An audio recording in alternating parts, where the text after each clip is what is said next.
Take two when becoming stressed or anxious. Bollocks. Welcome back to the Motoeuro hut. Anyway, let's get on with it. My love affair with the Africa Twin started with this. And then this. And then this.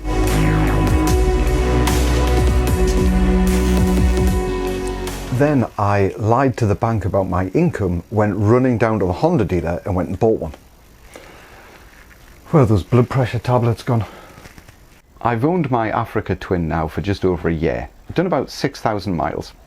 Thought I'd do one of those 12-month review things, like a summary. Then it occurred to me that you probably know all about the bike in terms of, suspension, brakes, all that kind of stuff. So my review is going to be a little bit different. I'm going to concentrate on the little things that you might not have thought about. Hopefully this will be really handy to you if you're thinking of buying one. Let's crack on. I've always loved Tourance's and Anarchy 2 tyres. Great wet weather grip, good dry weather grip, and they're about an 80-20 tyre, so 20% off-road bias. They're a good tyre, but you'll not get them to fit an Africa Twin. With a 150 cross section on the rear, you're a bit stumped.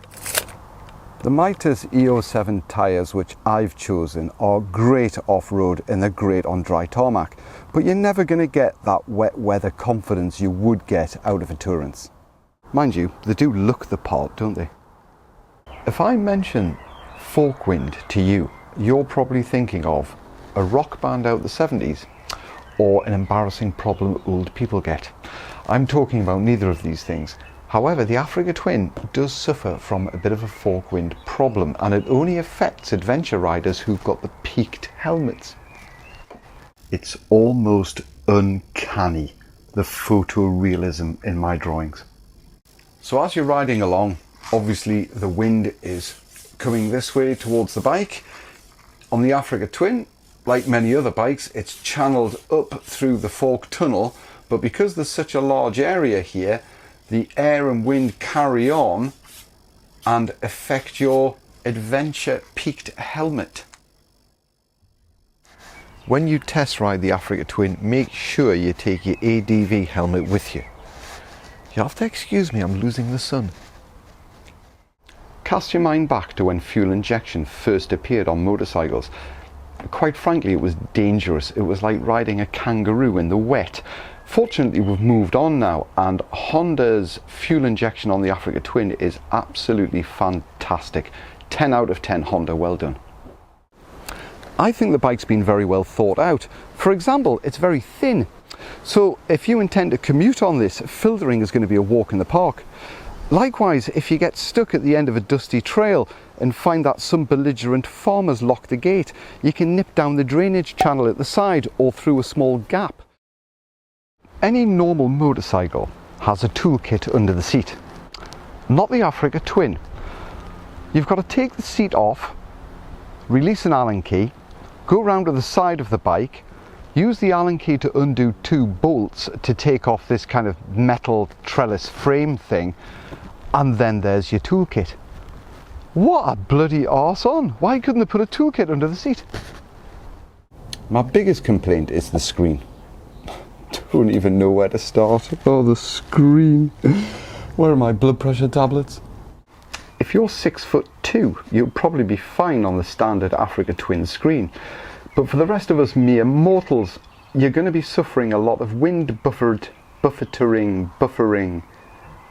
wind turbulence. I changed the standard screen for this. No wind turbulence at all. It's great, but no weather protection, so you kind of can't win. Then I went and bought the Batson screen adjuster. That was actually really good. No wind turbulence at all out of that. It was great. But I ended up, after about sort of 300-400 miles, I really felt as if I was getting this bassy resonance through my earplugs. I don't blame the Batson screen adjuster. I do think it's an excellent product, but my helmet is rubbish and I do have to wear earplugs. So I'm not willing to spend another 300-400 quid on a new hat. So I've gone back to this, the small screen. No turbulence, but no weather protection. if you go and buy a new Africa Twin, get ready to shell out for a couple of screens. You're going to need them. I don't like high-tech gizmos on a motorcycle. Things like cornering ABS and anti-hill roll sensors, fly-by-wire throttle and cruise control, power modes or riding modes. Now, I'll switch off when all that happens. I love the Africa Twin because it is actually a simple motorcycle, which, although it may not seem it, will help you enormously when your mates are in downtown Mongolia searching for a gyroscopic sensor that's broken. No, keep it simple, and I'm pleased the Africa Twin's like that.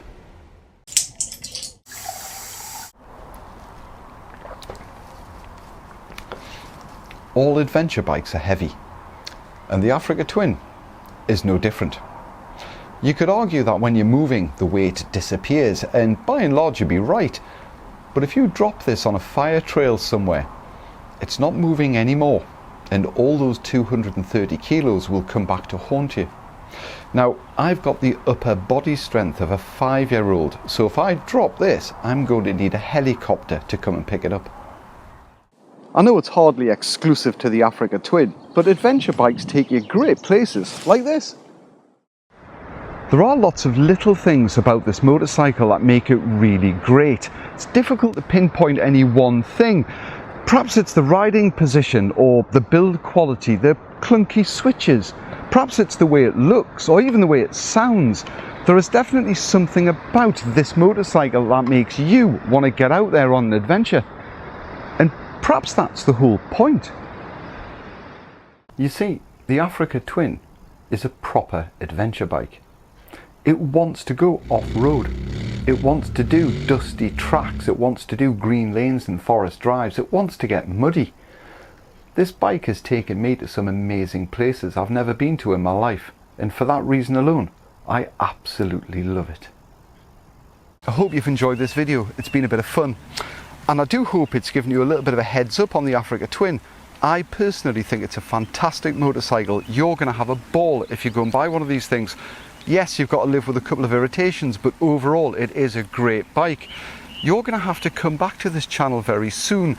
A good friend of mine and I are off to the Swiss Alps. He's on a KTM 1050 adventure. I'm on the Africa Twin. It should make for a really interesting video, but until then, I wish you well. Thanks for watching. Is Switzerland in Europe? Where's my passport? Oh, where are my tablets? Tablets!